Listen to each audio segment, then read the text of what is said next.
Would you support the elimination of any government agencies? And if yes, which ones and why? Absolutely, I would. I would start with the EPA. It needs to go.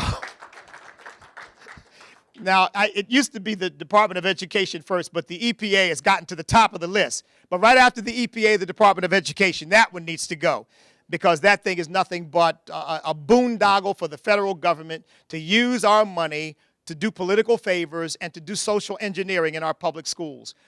Public school, or government schools that we should call them, need to be dealt with at the local and state level, and the federal government has no business in the education of our children, and we'll be much better off when they're out of it.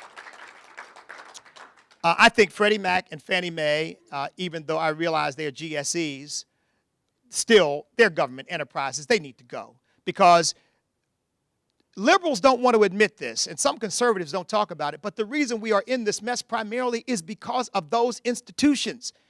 They infected the entire financial industry with these bogus securities based on mortgages that people couldn't afford to get and couldn't afford to pay after they got them, and that stuff is still running through our system. We've got hundreds of thousands of foreclosures all over this country that are sitting on the books right now. We've got the property of you and me and others who own homes depressed as a result of this glut of foreclosed properties that are on the market. So we're still not done with this problem.